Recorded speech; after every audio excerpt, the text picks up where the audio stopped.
Would you rather be the Chicago Bears or the Carolina Panthers for the next 5 years? We're going to debate that and more on today's edition of the Locked On NFL podcast. Let's roll. You are Locked On NFL, your daily NFL podcast. Part of the Locked On Podcast Network, your team every day.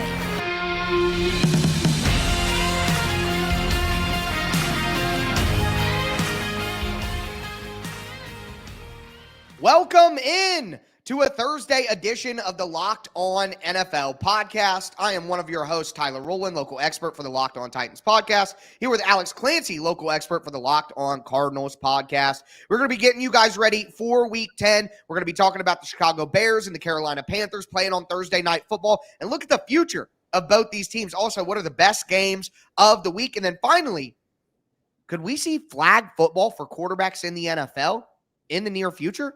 We're going to talk about why and how. But before we get into that, I do want to let you guys know that today's episode is brought to you by PrizePicks. It's Crossover Thursday here on the Locked On Podcast Network, so make sure you tune in to your favorite team show so you can get some behind the enemy lines information. Also, PrizePicks is the easiest and most exciting way to play daily fantasy sports. Go to prizepicks.com/LockedOnNFL. Use code LockedOnNFL, all lowercase, for a first deposit match up to $100. Thank you for making the Locked On NFL show your first listen each and every day. Remember, Monday through Friday, NFL content all year long, all apps, always for free. Not going to beat that anywhere else, so make sure you get subscribed, stay subscribed. But Alex, I think it's fair to say this is not one of the most riveting Thursday night football games that we have had the privilege to break down. We have the 1-7 Carolina Panthers at the 2-7 Chicago Bears. Now, we have heard from the Bears that Justin Fields is doubtful. Doesn't look like he is going to return for this game. So we are going to get Tyson Bagent against the Carolina Panthers, Bryce Young, two rookie quarterbacks going out. And not the rookie quarterbacks that we necessarily would pick to see, but nonetheless, some intrigue there. I think, as we talked about before, the outcome of this game, I'm personally thinking that the Chicago Bears still find a way to win at home. Do you think the Panthers pull up the upset here? Yeah, I do. And the weird part about this is because the defense, the Brian Burns is hobbled, but this is going to be a defensive battle. It's going to be kind of a muck fest, as I've called it. This is the Chicago Bears versus Chicago Bears. I mean, they have both of these draft picks in the game for 2024. So I don't know if let me ask you this, because the game's going to be gross. There may be a defensive touchdown. We'll see what the run game is going to be for both teams. We'll see if DJ Moore can break loose. Bagent has shown that he's at least a somewhat capable quarterback. He turned the ball over 1 million times last week, but he seems a lot more capable than people thought he was going to be coming out, with Justin Fields getting hurt. The interesting part about this is so if, say you're a Bears fan, okay, would you rather Carolina win so you both stay at 2 wins, or start to see the separation where Carolina loses and the Bears win, so the Bears, spot gets a little bit better? Which would, before we pivot into the future, which would you rather see for Tankathon 2024? Carolina having 1 win and Chicago having 3, or both having 2? Okay, so quickly, I'll touch on, I have a thought about Bryce Young, and I just want to say this real quick. The narrative on Bryce Young right now is down. A lot of people are down. People are talking about Will Levis is already better. CJ Stroud is definitely better. Did the Panthers totally mess up, given it, and maybe they did. But if Bryce Young comes out here on the road in Thursday Night Football and pulls an upset and leads the Panthers to a victory over the Bears, I think that could quickly turn, the feelings overall about Bryce Young. So that would be big for him. But as to your question, if I'm the Bears, I would rather win. I would rather keep Carolina as little wins as possible. I think when the Bears get Justin Fields back, they're going to win a couple of games. I don't think the Bears are going to have 1, 2, 3 wins. I think the Bears are more like a 5-6 win team, 4, 5, 6 win team. And I don't think the Bears are going to have the opportunity to have the number 1 overall pick again. I think if you're the Bears, you want to beat the Panthers, and you're betting on the Panthers having the worst record in the entire NFL the rest of the way. So you may have 7, 8, 9 in the draft. But if you also get number 1, that that would be absolutely huge. So I think for the Bears, they would rather win the game, even though their wins go up and hurt their own pick, keeping the Panthers in the basement and banking on that pick being the best in the NFL. Whether you trade it, whether you use it, we can talk about that now. But I think the Bears should want to win and keep the Panthers in the basement. Yeah, I like it. And, it's funny, and I've talked about Bryce Young like this. He's the Greg Maddux of quarterbacks. We'll see. Right. He's never going to throw the ball the farthest. He's never going to be the fastest. He's never, but his pinpoint precision is what many quarterbacks in this league, some top tier guys, struggle with. So if you're really going to bank on that and not really have that true verticality of an offense, which you don't need in the NFL, you just need to have that precision to move the ball down the field, he'll be fine. CJ Stroud shot out of a cannon. We knew that. We were like, why is this even a conversation? Have you watched? Talked about that on this show during the offseason. We were Stroud. What are you talking about? Nobody expected that, but and as this is getting away from us, but Tyler, let me ask you. Next 5 seasons, Chicago Bears, Carolina Panthers, the 5-year plan, which would you choose of these two teams? I would rather be the Chicago Bears. And at the end of the day, what it comes down to is Bryce Young in college was great. He was pinpoint accurate, but he was so good at operating outside of structure, playmaking, sandlot style. And at his size and in the NFL, you just cannot live on that the way that he did in college. So for me, I guess, maybe it's too early to do this, but at the end of the day, I'm just not a believer in Bryce Young as a franchise quarterback.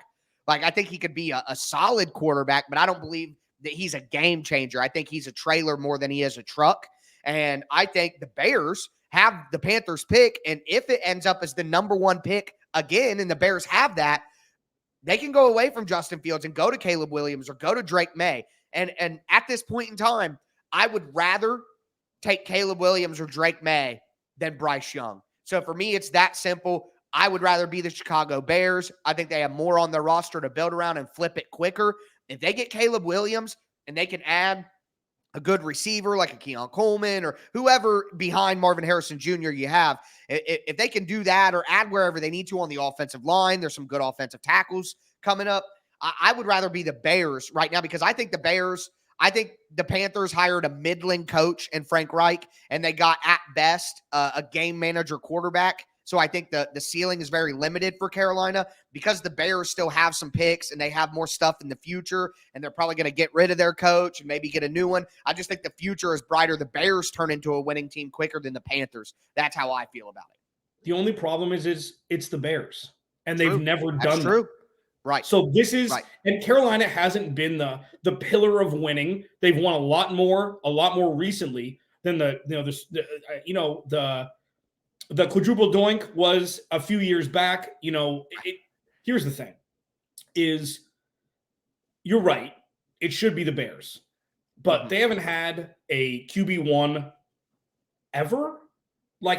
Ever? Jim McMahon was the best they ever had. Yeah. And if we're honest about it, he was still just a game manager, And they also had, the 85 Bears defense He was Trent Dilfer with swagger. You know what I mean? That's what Jim McMahon was. Trent Dilfer with swagger. Exactly. So. Yeah. And, you have Carolina who, they're not a poverty franchise, but they're a C+ franchise. So it's 6-1, but the ceiling right now, you're right, with Bryce Young and Frank Reich, I just think let me put it this way. The only reason I would temper my judgment on saying the Bears, no question about it, just because they've got draft capital next year, Frank Reich builds a better ecosystem for Bryce Young to grow than anything Chicago has.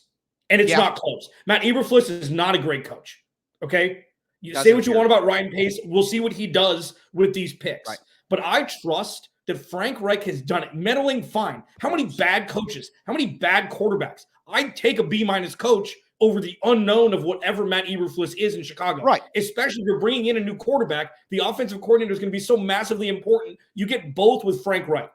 You get good enough. Yep. And a lot of times good enough is enough for a young quarterback to thrive or as close to thrive as possible. I'm talking about a boom or bust scenario with Chicago where, yeah, they could hit. They could get a new coach. They could get that quarterback. They could, change some things up and hit. But I think my scenario is definitely more volatile than what you're talking about in Carolina, where there's a little more stability. So it's kind of a bank on either side. But with that being said, we are going to kick it forward. We're switching things up a little bit this week. We're going to do our favorite segment, the best games of the week, here in just a moment. And at the end of the show, we'll talk about the quarterback situation in the NFL. All-time record set this year in the NFL at the quarterback position. I'll tell you what that record is and why it might be a view of what could happen in the future. Before we get into all of that, though, do want to let you guys know that today's episode of Locked On NFL is brought to you by DoorDash. For me personally, I cover the Tennessee Titans, so I want to get a local meal in Nashville delivered on DoorDash. I'm hitting up Acme Feed and Seed for some delicious brunch, some lunch, whatever you need. If you're wherever you are, you're going to be able to find some great local cuisine on DoorDash. DoorDash is always delivered for you. That's just a reality, whether it's retail, whether it's grocery, whether it's restaurants, it doesn't matter. DoorDash will take care of you. And this weekend, football coming up, timeout, halftime, 2-minute warning. It's a great time to queue up your order in the DoorDash app. And right now, you can get 50% off up to a $10 value when you spend $15 or more on your first order. All you got to do is download the DoorDash app, enter the code LOCKED23. That's LOCKED 23. Subject to change. Terms apply. Again, that's 50% off up to a $10 value when you spend $15 or more on your first order. When you download the DoorDash app, enter that code LOCKED23. Subject to change. Terms apply.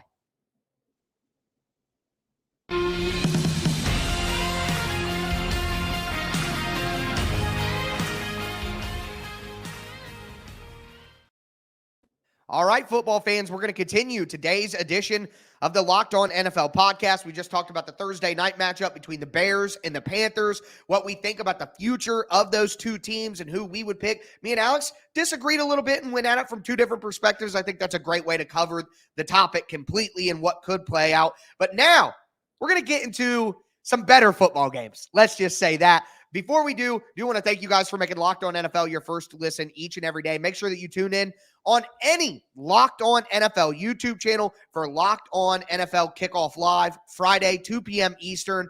Locked On is going to be going live. 3 great hosts. You get in-depth analysis from all the local hosts from Locked On NFL shows. It's the best place to be to get your gambling, your fantasy, just general matchup information. 2 p.m. Eastern, all Locked On NFL YouTube channels. That's teams. Here, the national show, doesn't matter. Make sure you guys check it out Friday, 2 p.m. Eastern. But Alex, our weekly disclaimer, appreciate this. We're in week 10. There are less weeks of the NFL season left than we've already played. I mean, we are past the halfway mark. Ladies and gentlemen, take a deep breath, smell the roses this weekend, enjoy the NFL football because it is going fast. But with that said, Alex, let's dive into some of the best games of the week. I'm going to come out swinging here. We got to go with a 1 o'clock game, the San Francisco 49ers at the Jacksonville Jaguars. The Jaguars have won 5 straight games. They're 6-2. They look like everything that people thought they would be coming into this year. The 49ers, on the other hand, have really slowed down, got off to a great start. I believe they've lost 3 games in a row now. And there's questions about Brock Purdy. There's health concerns. Shanahan's starting to take some heat. For me, if the 49ers drop to 5-4, we're going to have a different conversation about what their capability is going the rest of the way, which would be a surprise to me based on the strength of the roster. And if Jacksonville goes to 7-2, beats San Francisco, another really good team, a couple of weeks ago, we talked about Super Bowl contenders, and I put Jacksonville in there, and you gave me a little bit of pushback, and I'm not bringing that up to say that you were wrong about it. I'm just saying if they go to 7-2, don't you at some point maybe they are? You know what I mean? At that point. This is a big barometer game for them. Absolutely. Yeah. And I think both teams. Yeah, right. And I think a lot for me has to do with Trevor Lawrence not putting up the gaudy numbers that star quarterbacks do nowadays. But this is a Travis Etienne thing. It's a defense and a Travis Etienne thing. I mean, Travis Etienne, if he does what he's done so far this year for the remainder of the season, he will have a huge gripe for Offensive Player of the Year. I mean, he scored so many touchdowns, long, short, all across the gambit, all across, the entire spectrum of how a running back can score. He's done it. He seems to be proof positive coming out of college, out of Clemson, after he popped his Achilles his rookie year, and then that was it. And then now he's been the guy. So yes, now pivoting to games, like there are 11 main slate games. Let's just be honest. The 3 primetime games are awful. So let's just remove those. So you have, unless you want to honorable mention Buffalo and Denver, because if Buffalo loses to Denver, our Nostradamus combination here from 2.5 years ago will be complete. That there's something wrong in Buffalo, and finally people are starting to catch on. But out of the 11 main slate games, 8 of them are incredibly fascinating, and for different reasons. Like for me, home cooking, Kyler Murray coming back, fascinating. The Falcons, we have no idea who they are. Taylor Heineke Truther back in full effect. Alex Clancy, I get to watch Taylor Heineke with actual weapons in Atlanta. He looked good last week.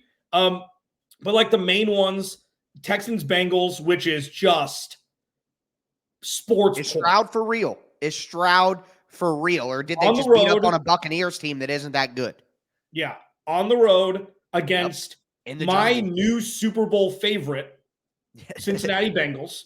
And we'll talk about the Bengals enough. Joe Burrow, if you go to FanDuel right now and take your future on Joe Burrow MVP, like don't do it. Like that's what I would like. He is the best quarterback in the NFL since he's been healthy.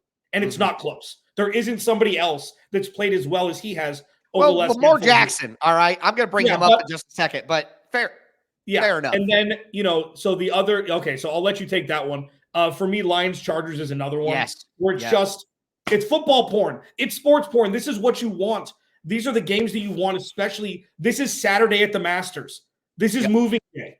These next 4 or 5 weeks are where you can make or break your season, even if you're 3 games out of the playoff hunt. So I am wildly interested, especially in that one for the Chargers perspective, to see if they can win a game at home that will very much help their playoff push here. I think they do win. That's one of my upset picks of the week. I mean, the Chargers are at home. They're 4-4.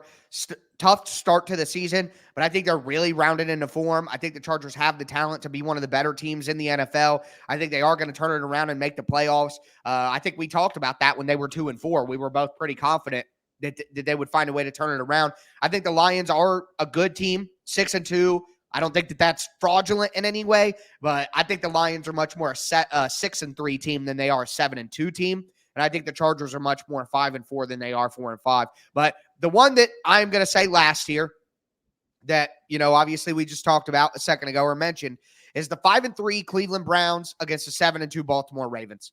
Lamar Jackson might be the MVP right now. The Ravens look like they could be the best team in football. If you look at certain advanced metrics, DVOA, things like that, they're going to show that the Ravens are maybe the best team in football. And the thing is, though, with how great the Browns defense is, and Deshaun Watson looked good last week. Yep. Last week was one of Deshaun Watson's best games as a Cleveland Brown. He was delivering the ball down the field. His arm looked healthy. He looked good to go. So I think the Browns, with their defense and a healthy Deshaun Watson feeling confident about himself, can absolutely go into Baltimore and upset the Ravens. I think it's going to be tough to do, but an AFC North battle, it's going to be low scoring. It's going to be crazy. We're going to see some wild plays, and I just think the Browns, with the division familiarity, have the ability to go in and win this game, and the defense can limit Lamar Jackson. I like Lamar Jackson. I think he's been the MVP so far, if I had to vote right now, but I'm still not fully sold by their skill position players. The rotation at running back. Mark Andrews is obviously the best of the best, but Zay Flowers has slowed down as a rookie receiver. Bateman and Odell Beckham, while still talented, look slow to me. So I'm not Baltimore is good and they find ways to win, but I'm not convinced that they're going to go in here or come at home and smash up the Browns. I think there's going to be a very close game, and I think the Browns could even win it. Yeah, look at Keaton Mitchell. He's starting to. He's one of the darling fantasy dynasty running backs. Yep. Yeah. The thing for me is Cleveland can 100% win this division with Deshaun Watson healthy. We've gotten robbed of Nick Chubb with Deshaun Watson, though. Yeah. We've been robbed because they would be a favorite to win this division, and they've run the ball pretty well, but Jerome Ford, they're not, obviously it's not Nick Chubb. You have Nick Chubb, Kareem Hunt probably wouldn't be there. You have Nick Chubb, and you have this defense. Denzel Ward, remember when he got drafted 4th overall, and everybody's like, what are they doing? Why did they drop Bradley Chubb? I think it's one of the best corners. Well, he's potentially the best corner in football this year, or one of them. For sure. I don't root for Deshaun Watson off the field by any stretch because I think whatever had happened, he doesn't deserve to do what he's doing. But because this is a football podcast, you're right. Last week, and I saw it firsthand because he played the Cardinals, he looked controlled in the offense. He threw 2 50-yard ropes to Amari Cooper between, in coverage. And Amari Cooper is one of the more underrated receivers in the NFL still. For sure. So that is an offense that on the heels of the defense being so powerful could definitely go in and get a dub on Sunday. For sure. With that, Tyler, normally it's me that does the mystery segment. Tyler's going to take the reins next segment. Yeah. I'm excited. So we're gonna do the mystery segment, something having to do with flag football and quarterbacks. I have no idea what the hell he's talking about, but I'll find out soon. First, this episode of Locked On NFL Thursday is brought to you by Jase Medical. Whether you're on extended travel, bracing for a major weather event, or limited by yet another supply shortage, you're covered, my friend. Thanks to our friends at Jase Medical, life-saving antibiotics and a long list of daily medications can be ordered in a 1-year supply, even ED generics for Cialis, Viagra, and Revadio prescriptions. So go online right now at jasemedical.com to receive your 12-month supply on your daily medication. Remember to use promo code LOCKEDON at checkout for a discount as well. A verified customer had this to say about Jase, quote, "I'm thankful for the service supply chain issues caused me to cut pills in half to have it. I ordered most of my daily meds with a year supply. I also ordered antibiotics kit. I feel secure now. Prices are lower than local pharmacies. I highly recommend this for everyone," end quote. If you or someone you love would love to get peace of mind by having a year supply of any daily med, go to jasemedical.com to see if it's offered for you. Remember to use promo code LOCKEDON for $20 off your purchase.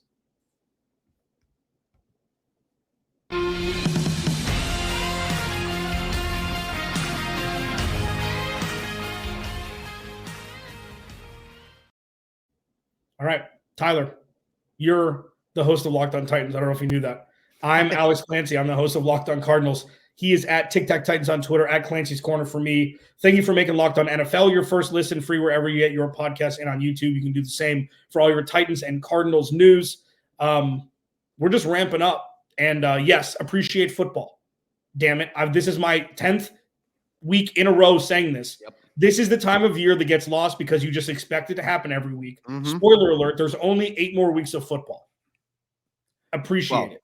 In the regular season, of course, we'll get the playoffs. But, I mean, everything gets pared down. Your favorite team may not be playing. Enjoy. 9 more weeks. Enjoy. Yeah. Well, it's week 10. So 10, 11, 12, 13, 14, 15, 16, 17, 18. 9 more weeks. Now we're doing math on a football show. This is off the rails. Anyway, this is one of these days where me and Alex could be on here for an hour going through all this different stuff. But we don't have an hour. Couple more minutes here. I just want to ask you this. Shout out to one of my friends, Pepper, who tongue-in-cheek brought this up based on some of the roughing the passer penalties we've seen and NFL record. First time this has happened since 9 of them started in 1950 something. 10 rookie quarterbacks will start a game in the NFL this year. NFL record. That is due to teams looking to get younger, but that is also due to injury. So the question that I have for you is, some of these roughing the passer penalties, if you would have gone back 20 years ago and showed somebody, hey, this hit will be a penalty in the future that will end your sack, keep the drive going for the offense, they would tell you there's no way. There's no way that would ever be a penalty in professional football. Mm-hmm. It's insanity. There's no way. So I say that to preface this. Do you think that there will ever be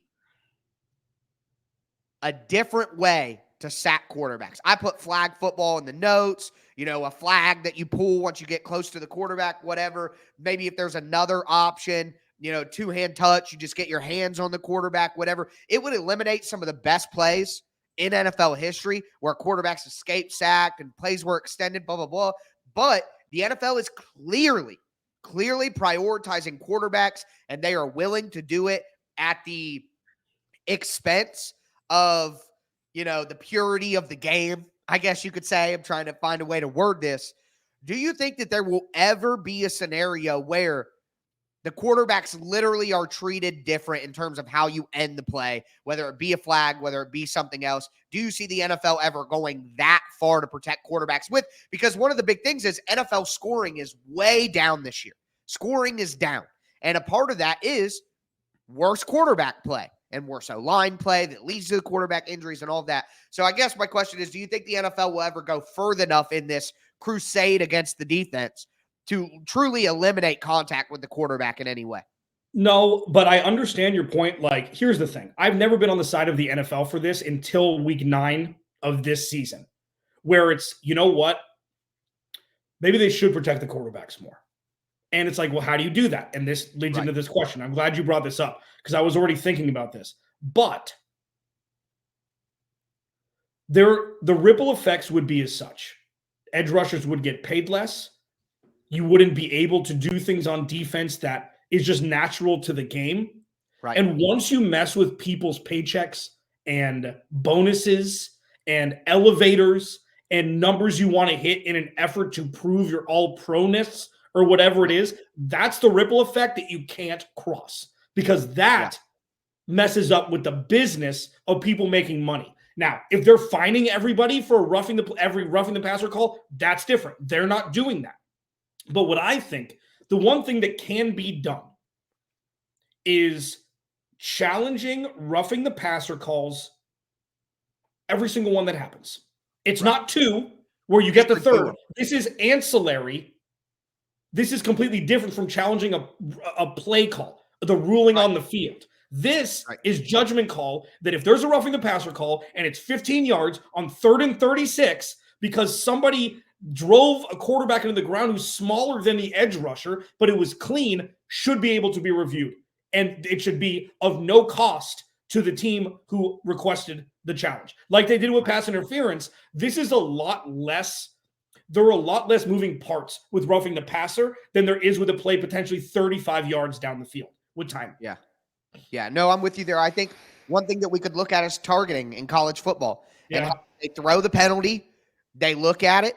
You know what I mean? I think that could be a way that they could treat roughing the passer, because it is getting somewhat out of hand the way that it's called. And they either need to correct it and make sure that they're not calling bad penalties while they're doing it, because the heart of what they're trying to do does make sense and you get it.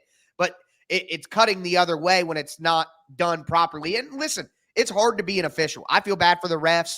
I mean, refs are regular people like you and me. They're not pro, top-tier, elite world athletes. Like, it's hard for your eyes to watch the game sometime on TV. Imagine the speed out on the field when you're just a regular dude who used to be a dentist or something. You know what I mean? So for me, I think that the targeting rule in college could be kind of a mold here where, hey, we're going to throw the flag.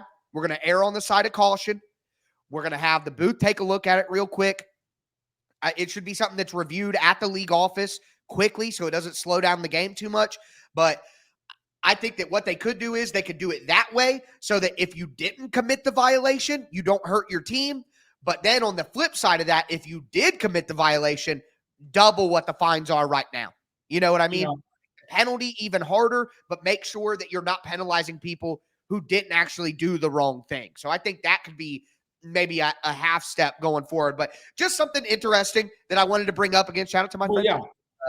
No. And then, I mean, there's like, you could do it like technical fouls in the NBA. I mean, you get 10 in a season, you're suspended a game. Yeah. You're suspended a half or whatever it is. It doesn't have to be right. It doesn't have to be out of your pocketbook. You know, it doesn't have to be. Who has a pocketbook? What is this, 1430s? It doesn't have to be your, out of their wallet. But I like the targeting thing. And you know what?